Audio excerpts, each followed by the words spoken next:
Neighborly claims it's one of their more profitable franchises, just because you can operate pretty lean and it's not a ton of equipment. The payroll is a little bit lower than like if you had like plumbers or electricians on staff. So it's a good business. And again, this one is in a nice market in the San Antonio area. Here's what's interesting to me. And when I see opportunities like this, the more and more I talk to franchisees and the more I just talk to just business owners in general, after so many conversations, you see the pattern start to develop where it becomes really obvious of why so many of the clients that we work with that have success working with us, they've worked with another franchise broker before. For whatever reason, the experience didn't work out.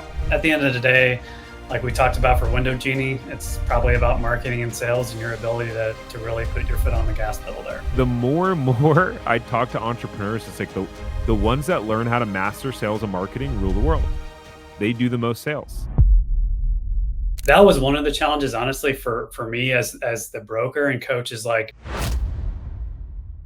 Welcome to our Franchise Empire newsletter, where we highlight one franchise of the week as well as one franchise resale that is listed for sale somewhere in the United States. If you want to get these franchises in your inbox every single week to read at your convenience, you can go to franchiseempire.com/newsletter to subscribe for free. Let's jump into it. Welcome to the Franchise Empire Show. They say Rome wasn't built in a day, and building your empire doesn't happen overnight. My name is Tarek Johnson, and owning franchises is what helped me go from employee to employer and start building my empire for my family. So this podcast is for you, the empire builders. For those of you who want to build something that stands the test of time. This is for those of you who are crazy enough to believe that you can make the dream in your head come to life. This podcast is all about bringing you real people who are building real empires so you can get inside their mind and heart and get proven strategies and actionable insights that will catapult you to build, grow, and scale your empire. Today, we're going to talk about number one, a service franchise that shows $2.8 million in sales on $200,000 startup cost. That's the highest performing franchisee. Of course, we will show you all of the numbers that we have access to. We're going to break down a franchise resale in Texas with some big upside potential. We'll talk about a case study with a franchisee and a recurring revenue business. Who doesn't like a recurring revenue business, right? And then we'll talk about a couple that was on our podcast that bought a franchise resale doing $2 million a year in sales. Since we're live, if you guys have any questions as we go through this, drop your questions in the chat and we'll be happy to answer them. But with that said, Kevin, what do we got for this resale? All right. So this resale comes from a Neighborly brand called Window Genie. So Window Genie, they do, as you can imagine, window cleaning, but they do quite a bit of more services than that. So almost think of it as like an exterior maintenance type of company where they're going to do like pressure washing, window cleaning. They also do window tinting, gutter cleaning, holiday lighting. So pretty full service, and they do residential and commercial customers. So this particular franchise has been around since 1998. They have 113 units throughout the country. As I mentioned, they are a Neighborly brand, which has a lot of benefits. We've talked about that quite a bit before, but this resale is in San Antonio, Texas. It's in the northern part of San Antonio. I think I want to say it's 3 territories. Yeah, I'm pretty sure it's around 3 territories. So it's like that northern San Antonio area. Asking price is $300,000. Last year's revenue was just under $500,000. And it's been open since 2017. So we'll get to those numbers and our interpretation here in a minute. But there are a couple employees. There's some equipment. So, the power washing equipment, the window cleaning equipment that's included. And there's, I believe, 2 vehicles included in the sale. So to start a Window Genie from new, it's around like 150 to 200,000. So it's a little bit more than starting new, but you would have an existing customer base hypothetically, and some momentum to grow upon. So this particular, if we want to scroll down, this particular one doing under a 500,000 is under the average, performance for the system. So in 2023, the average ticket price was $512, with an average number of jobs completed per day of just under five. So when you do the rough math, I think that comes out to like almost 850,000 in total gross revenue. So this is doing roughly half of the system wide average. So I think there is an opportunity. You do need to have either the owner doing sales or some sort of salesperson that was going to go out and meet with potential customers, both commercial and residential. So, what they typically like to see is the owner starting to do the sales and estimating until they've built the business to where it needs to be. So I imagine that's what Neighborly would recommend and Window Genie would recommend for somebody taking over this business. So, you're going to meet with customers, give them a quote. You're really going to try to get like reoccurring revenue accounts. So like, especially on the commercial side where, what if it's like a restaurant or a hotel or something where they need their windows washed consistently? Those are, nice contracts that you can get. Aside from doing the sales, you need to do some networking. So networking with different business owners that you're going to get referrals from, real estate agents, property managers, people like that, that are going to send you potential business.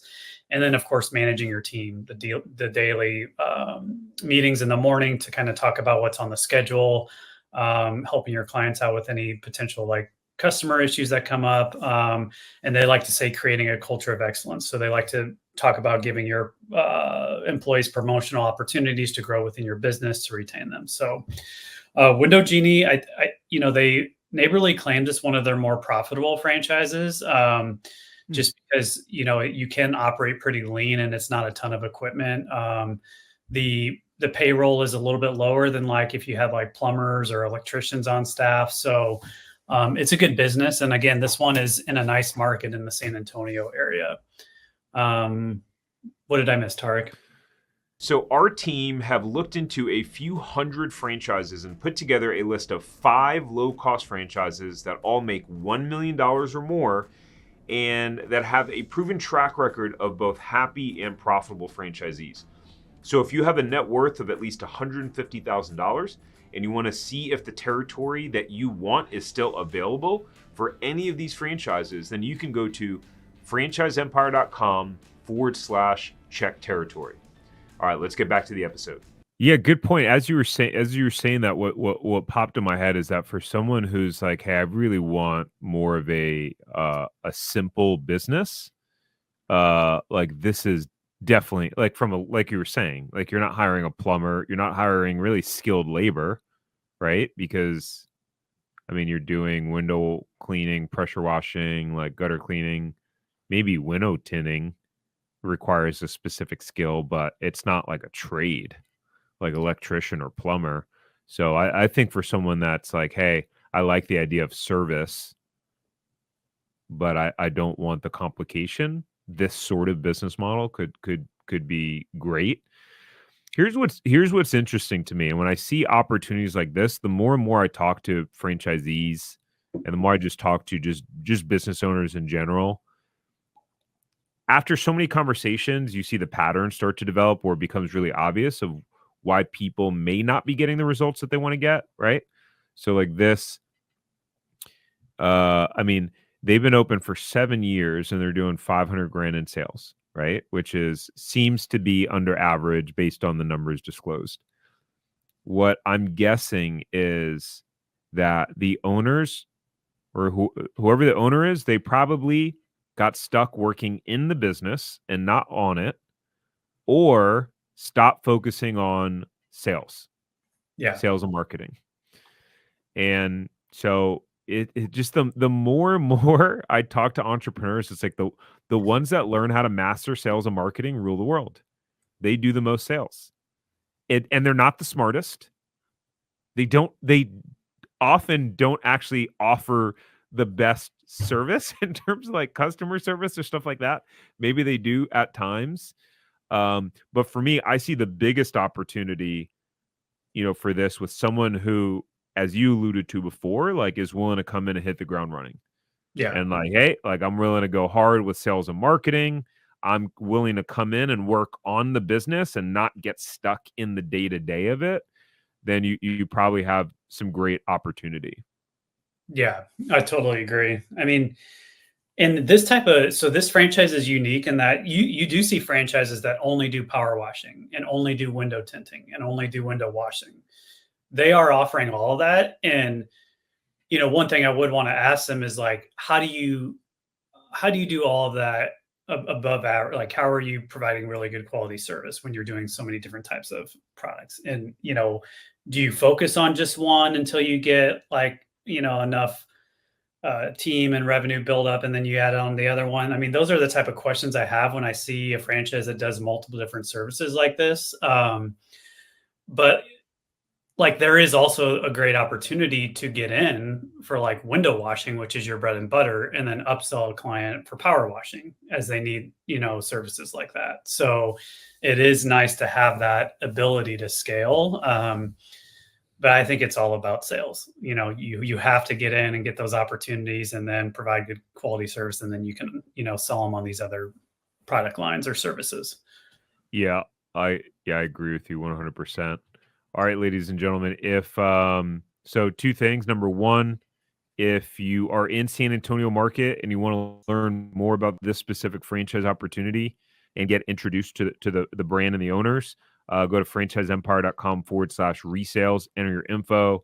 You'll be able to set up a free 15-minute call with the team. And or if you want to understand what resales are available in your market, if any. So franchiseempire.com/resales. All right, on to client case study, and then we'll dive into the franchise that shows $2.8 million in sales and $200,000 in startup costs. So I figured this was fitting, Kevin, because I just did that Zoom meeting with Anthony. So I was been connecting with some of our clients who have signed franchise agreements to see how things are going, how's life, etc. But Kevin, I know you're the one that actually. So I actually took Anthony's call. Well, Anthony's scenario. Okay, so we'll tag team this. So Anthony's scenario is unique in which we were testing out a franchise buyers academy. It was still in the beta process. He was one of the people that replied like, "Hey, yeah, I'd like to test it out and get access to it, and we'll offer my feedback." And so he went through the franchise buyers academy and got a lot of value out of it, learning about the profit margins of different businesses, sales to investment ratios, how to scale it, how to hire, all those cool things. And then he wound up having a call with our team, and actually he had a call with me and enrolled in our Zero to Profitable franchise system, which is our proprietary holistic system that some of our clients go through. So then once he joined, part of that is getting to work with, our brokerage team. And then that's where, Kevin, you pick up the ball from there, because you were the one that actually worked with Anthony and like helping him through the process. So talk a little bit about like kind of what the challenges were that he was facing when he came in, what he had done in the past, and then how you bridged that gap with him. Yeah.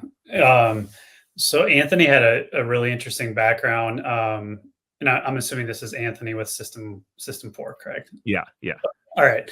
Because there's a couple Anthonys. I just wanted to make sure. Oh, that's true. Yeah. Yeah. So no, Anthony is an awesome guy. So a couple of his challenges are honestly, frankly, his geographic location, is a little bit different setup.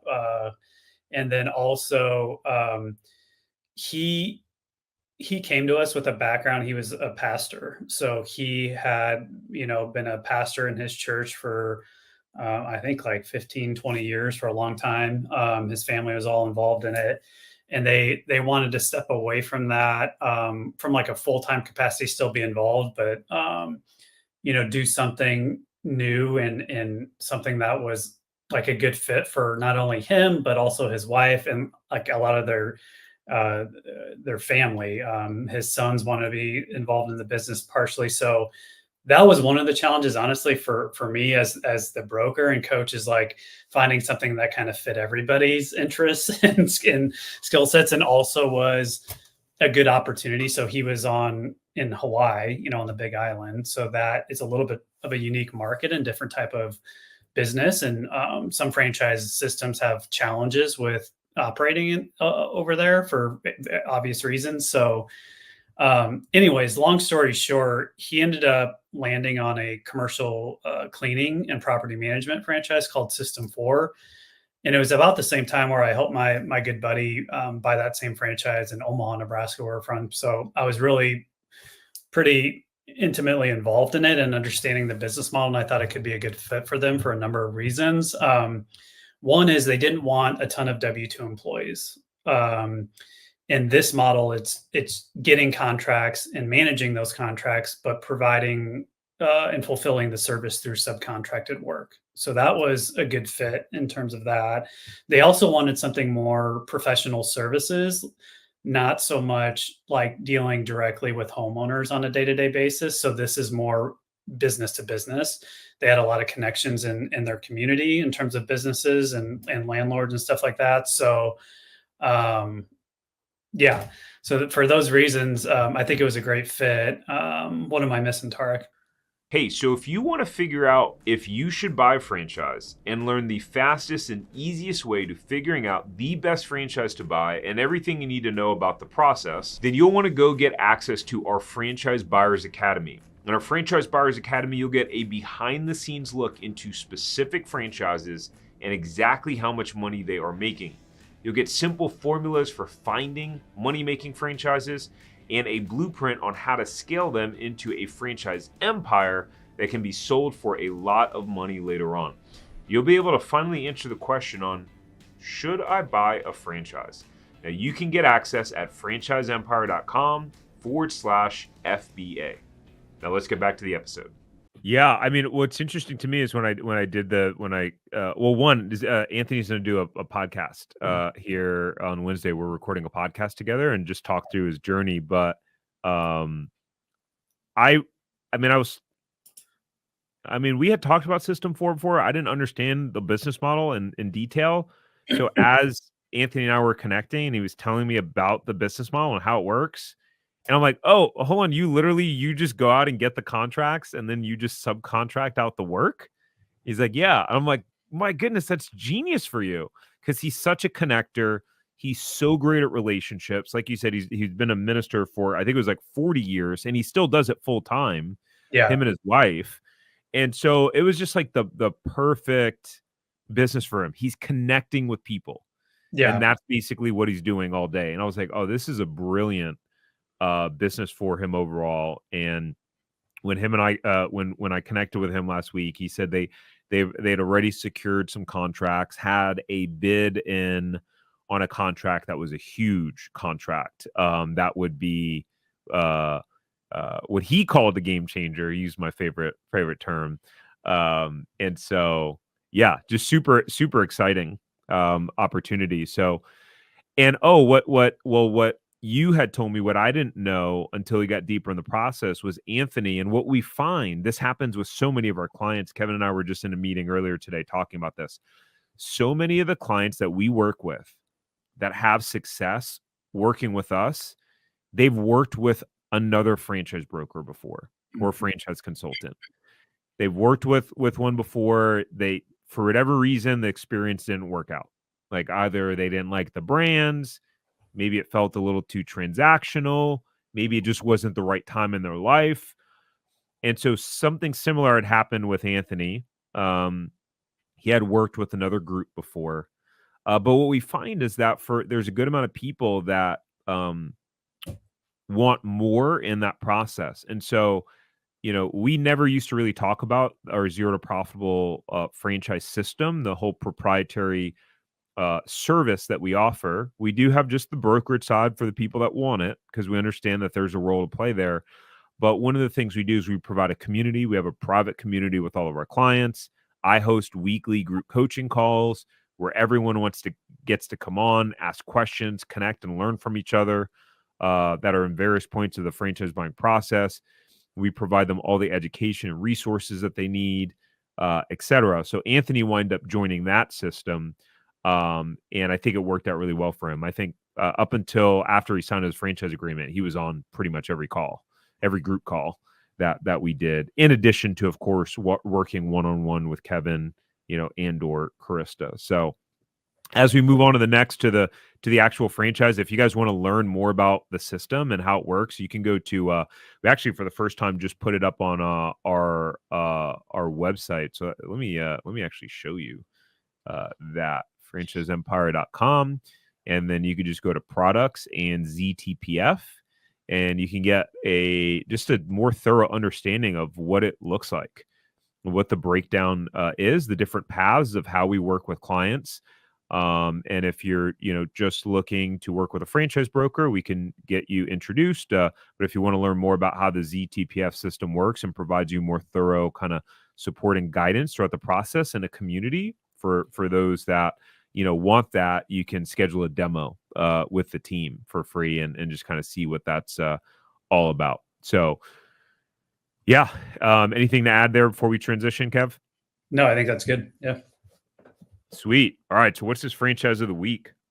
Okay. So this one, Krista picked out is called Mosquito Squad. So as you can probably imagine, it deals with mosquito control, but it's more than just that. It's insect control and pest control to a various level, but it's been established since 2004. Mosquito Squad is part of the Authority Brands umbrella. So we've talked about Authority Brands before, but similar to Neighborly, but their umbrella company that owns maybe 13, 14 different home services franchises underneath its umbrella. So a lot of good synergies between their company's ability to expand and grow into other brands as you grow your franchise empire. So it's a really good company, and we like Authority Brands quite a bit. So Mosquito Squad is their pest control or insect control franchise. They have 217 units throughout the country. The total investment's around 164,000 and 220,000. That's going to include 12 months of additional funds. Usually you only see 3 months included in the investment range in the Item 7 of the FDD, but this one includes 12 months for some reason, which I kind of like that better than just including 3 months because it really gives you a pretty accurate picture for that full year. But that's going to include like having the van and all the equipment and your technicians' labor to go out and spray everything. And I bet you it even includes adding a second van within that first year. My guess is within that first year, you're going to have 2 technicians and 2 vans out on the road. But basically what they do is they do pest elimination and control services. They do both residential and commercial. 3 main categories of pests. It's small pests that stay outside, like mosquitoes, ticks, ants. Pests that eat plants. So like, they have special stuff and chemicals that they spray on your plants to not kill the plants, but basically get rid of the pests that will eat up your plants. And then they have stuff inside the home like bed bugs or termites. So they can treat for all of those. They do probably a healthy mix between commercial and residential work. I mean, you can imagine like, a restaurant, for example, they can't be having like insects and stuff. So I'm guessing they would be a prime customer to have a weekly or biweekly treatment done or whatever it may be. So there is a nice recurring revenue element for this for both residential and commercial. According to the FDD here, let's look at average gross. So average territory gross revenue. So the top quartile is averaging 1.1 million. Second quartile averaging 452,000. And then, the bottom half, the bottom 50% drops off pretty significantly. So, this is definitely one you want to see yourself being above average performer. But, this one is pretty low overhead. I don't think you need like a warehouse or anything to run this. I think you can operate it out of your home. And if you need like a storage unit, you can get one. But really those vans come with everything your technicians need to do their jobs on a daily basis. And then you just continue to order the materials or supplies as you go through them. So, pretty straightforward. Let's see if we want to scroll down some of the other, or do you want to add on anything here in terms of the numbers? Yeah. So where we got that number 2.8 million, you can see that in the first quartile, the top 25% of performers, the highest performing territory does $2.8 million in sales, which is crazy to think about because that person, invested on average around $200K to get their business up and running. Didn't Mhm. mean they didn't invest more to add on to it. I would imagine they probably have multiple vans, etc. But to, produce a business that's doing $2.8 million in sales, which is pretty crazy. Um, yeah, it's just pretty wild overall.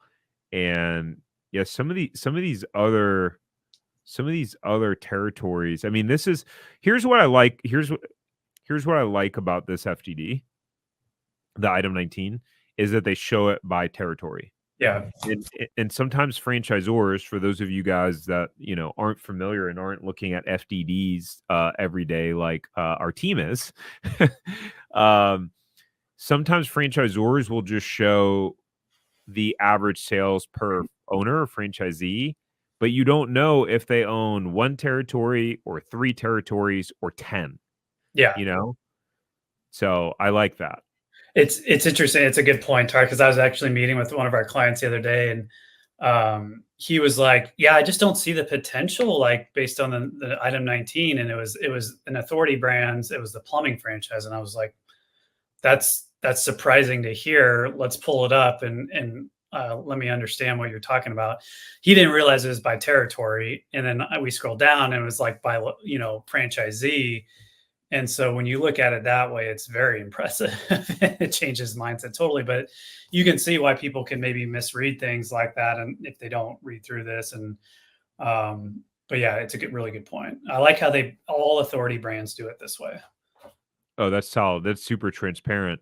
And to that point, like most people in this sort of business, they're not typically going to only buy one territory. I mean, I don't have any data on this, but I would guess the average owner probably has at least two, the average owner, and a lot of the times like two to three. So you figure, okay, well, if at the 50 percentile kind of mark, the average owner is doing somewhere, between that 226 to 450. So let's call it like, 350 to 400 or so in sales, and you have two territories. Well, you have two territories of a business that's doing 700K in sales, and you have the efficiencies where you only have one manager, overseeing the two territories, or one salesperson overseeing the two territories. So there is economies of scale that's important, to just kind of be aware of.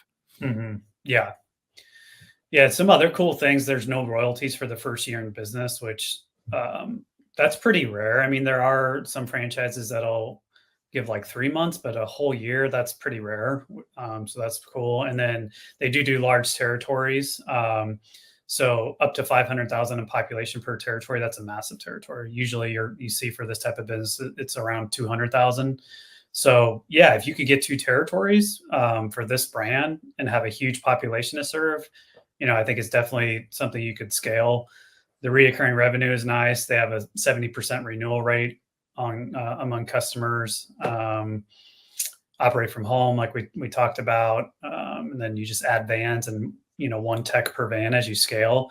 That's the other thing. It's not like highly skilled labor. It's your payroll is probably going to be pretty low. I'm guessing your margins are pretty strong in this one. So yeah, I like these businesses. There's a lot of pest control franchises and just a lot of competition in general. So, really understanding how to do that competitive market analysis is probably also going to be important in this type of business. But at the end of the day, like we talked about for Window Genie, it's probably about marketing and sales and your ability to really put your foot on the gas pedal there.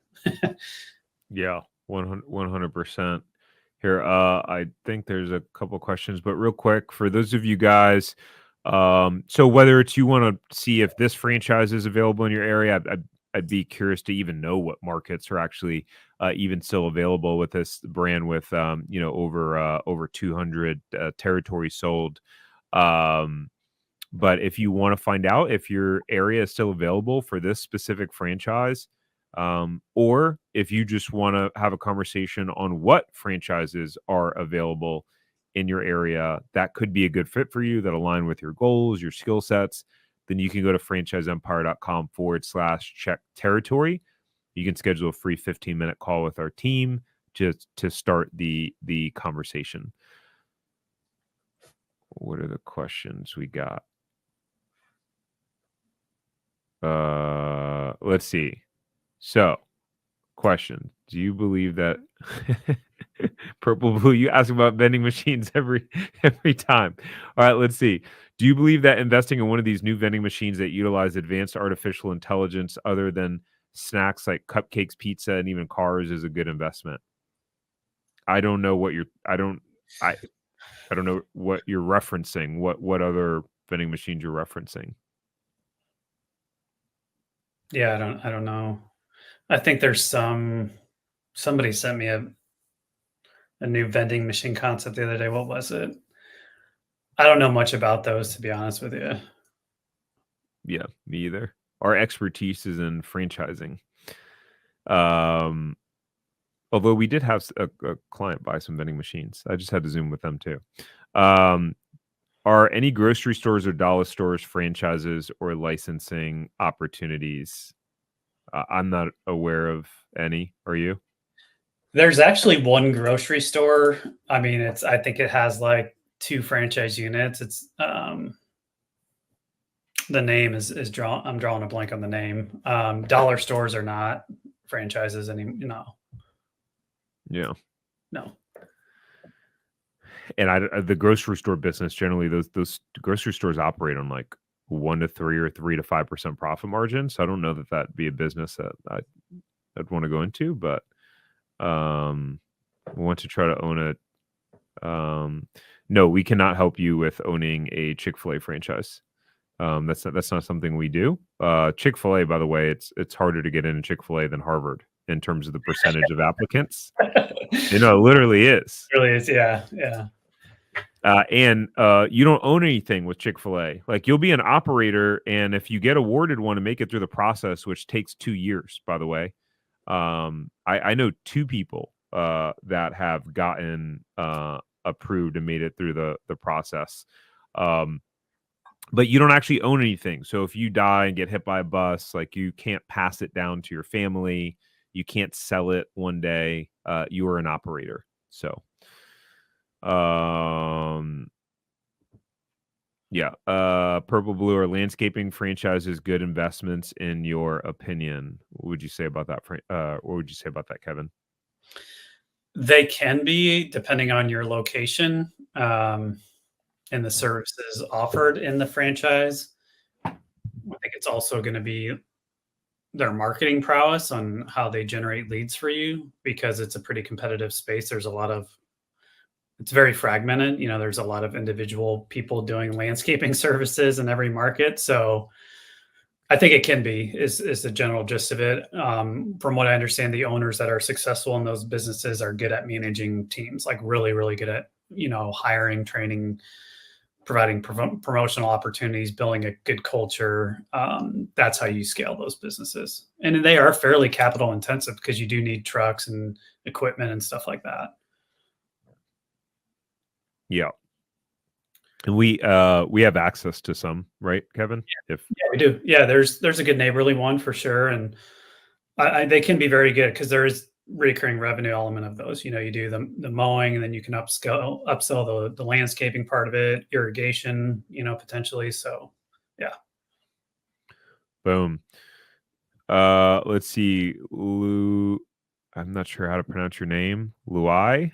You have a business that you would like to franchise? Cool. Email us at clientcare@franchiseempire.com. Clientcare@franchiseempire.com and tell us about your business. Cool. All right, we're gonna shift to last but not least. How do I take off this thing? There we go. Last but not least, on the on the Franchise Empire show. What's funny is we used to Zach and Josh and I used to create the titles together. Zach would come up with like 4 different title options, and then like we would vote, and then I would usually have the last say. But they've just been choosing them, I guess, because I've been so busy, and so that's a pretty epic title. But on the Franchise Empire show, so Liz and Dean were clients. Some franchise brokers failed them, but our team of franchise brokers did not. So Liz and Dean is a couple that they had worked with 3 different franchise brokers over a course of 12 months. before reaching out to us and kind of learning more about our process and our system and how it all worked. And Kevin worked with them one-on-one. I think we dove into their case study a couple of weeks ago in the newsletter. But Kevin personally helped them. He found them a strong performing resale in California that was doing about $2 million in annual sales when they acquired it. And so I sat down with them and we did a podcast together on what their journey was like, and kind of the ups and the downs, and just their process overall. Why they even wanted to work with us. Dean at the time was a part owner in some Jersey Mike's franchises. So we just unpacked all that stuff in the episode, and I think you guys will find it really interesting to hear directly from them. Remember that the Franchise Empire Show is a completely different YouTube channel. So if you want to go watch that episode, go to the Franchise Empire Show YouTube channel. You can watch it there, or you can listen to it at any of the podcast platforms that you listen to podcast. Any quick thing you wanted to add about them, Kevin? Or I think it would be interesting if anybody's, especially if you've worked with a broker before and maybe are skeptical and have had a bad experience, and it happens. So maybe listen to Liz and Dean's viewpoint. I mean, they went through a ton of due diligence, like a lot of brokers, a lot of different franchises until we found that resale. So I think it'd be interesting for most anybody that's serious about the process and is going through it now to listen to it. 100%. And before we end, we brought up brokers a couple times, and I think what's important is that one of the things they kind of brought up a couple of things, but the key thing was that it's all about trust, and having a relationship that's built on trust. And anyways, I could keep going on and on about this, but I think one of the things that we pride ourselves on is being trusted. And that's our goal, is to be the most trusted authority in franchising. So super important, super, super important. Anyways, all right, y'all.